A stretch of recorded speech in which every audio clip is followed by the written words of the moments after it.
Well, the first study in the first book, Making Schools Work, satisfied me intellectually. I'm not saying this was the last word. I'm not saying it was a definitive study. But I am satisfied that it demonstrated that decentralization will produce higher student achievement in urban districts. The new project is meant to answer the question, how does it work? So you decide to decentralize. In New York City, for example, principals today control 6.1% of the money that is spent in their schools. In the autonomy zone schools of New York City, they control 100%. Well, so what do they do with that freedom? That's the point of this study. And actually, I think I have a very good idea what the answer is, what they do. In a traditional public high school, each teacher teaches 5 sections of 30 to 35 students each, thus a total of 150 to 170 students. When I visited Bronx Science in my first study 4 years ago, the chairman of the English department said to me, each of my teachers teaches 150 to 170 students. One result is they don't assign very much writing because they haven't the time to grade it. So an 11th or 12th grader at Bronx Science, highly selected students, writes only 3 papers each semester, 2 short and 1 long. A short paper is defined as 1 or 2 pages. A long paper is 3 to 5. When our students graduate and go to college, if they are assigned a 20-page research paper, they fall apart, she said. In private schools, the typical teacher teaches 55 to 60 students, usually 3 sections of 18 to 20 students each. What matters is not primarily the smaller class size. It's primarily the smaller total number of students.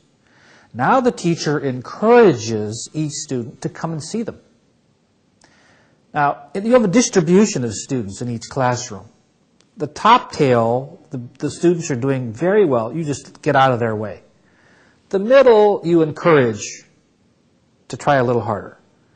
But the critical part is you've got to bring up the bottom tail so they don't feel like failures and they don't become failures. With 170 students, you can't do anything about that bottom tail. With 55 to 60, you know who they are. The team of teachers gets together probably 2 or 3 times a week to talk about those students and figure out what the teachers need to do as a group to help those students, to bring them in. So I was telling this story to a fellow in Boston, and he said to me, that's what our pilot schools are doing. They're at 55 to 60 students because everybody teaches in those schools. The principal teaches. There is no registrar. A teacher does that. There are no counselors. Each teacher counsels 12 to 15 students. It's like our business school here at Anderson. The dean teaches a course. The director of the doctoral program teaches. The director of the MBA program teaches. The director of the executive MBA teaches. Everybody teaches. If we had a full-time administrative staff, our costs, too, would go through the roof. Every private school I visited does it that way. Everybody teaches. 2 days later, I was in New York with the autonomy zone director. He said, that's what we're doing. Everybody teaches.